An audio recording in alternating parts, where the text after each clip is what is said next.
PPE kit পিন্ধি প্ৰতিবাদ সাব্যস্ত Nsui ৰাজ্যিক সভাপতিকে ধৰি কেইজনমান সদস্যৰ।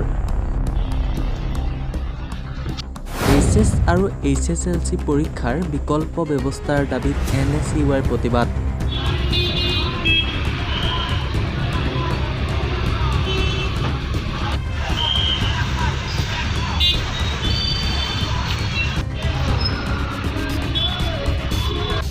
যোৰহাট জিলা উপায়ুক্ত মহোদয়ৰ যোগেদি স্মাৰক পত্ৰ প্ৰেৰণ শিক্ষামন্ত্ৰী ডাঙৰীয়ালৈ।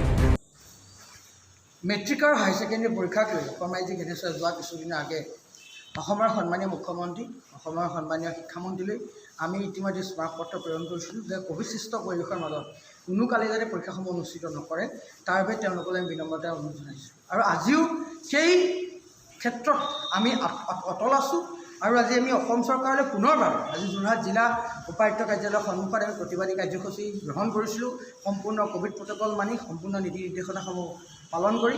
আৰু আমি আজিও অসম চৰকাৰৰ সন্মানীয় মুখ্যমন্ত্ৰী আৰু শিক্ষামন্ত্ৰীলৈ মেমৰেণ্ডাম প্ৰেৰণ কৰিছোঁ যে এই কোভিডসৃষ্ট পৰিৱেশৰ মাজত পৰীক্ষাসমূহ অনুষ্ঠিত কৰিব নালাগে, কাৰণ এই গোটেই ব্যৱস্থাটোৰ লগত এটা পৰিয়াল জড়িত হৈ থাকে আৰু ছাত্ৰ ছাত্ৰীসকলৰ ভৱিষ্যতটো জড়িত হৈ আছে।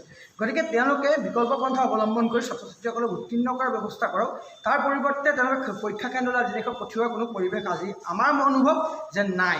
আৰু দ্বিতীয় কথা, বৰ্তমান 18 ঊৰ্ধ্বৰ ভেকচিন বৰ্তমান অসমত উপলব্ধ নাই আৰু 18 অনুৰ্ধ্বৰ ভেকচিন বৰ্তমান সময়ত প্ৰস্তুত হোৱা নাই। গতিকে তেনেকুৱা এটা পৰিৱেশৰ মাজত ছাত্ৰ ছাত্ৰীসকলক পৰীক্ষা কেন্দ্ৰলৈ যোৱাৰ মুহূৰ্তত যদি তেওঁলোকৰ গাত কোভিড সংক্ৰমিত হয় তাৰ দায়িত্ব কোনে ল'ব? গতিকে পুনৰবাৰ আমি চৰকাৰলৈ বিনম্ৰতাৰে অনুৰোধ জনাইছোঁ যে কোভিডসৃষ্ট পৰিৱেশৰ মাজত কোনো কালি যাতে পৰীক্ষা পতাৰ তেওঁলোকে পোষকতা নকৰি তেওঁলোকে পৰীক্ষা বাতিল কৰাৰ লগতে বিকল্প পন্থা অৱলম্বন কৰি তেওঁলোকক উত্তীৰ্ণ কৰা যাতে ব্যৱস্থা গ্ৰহণ কৰে।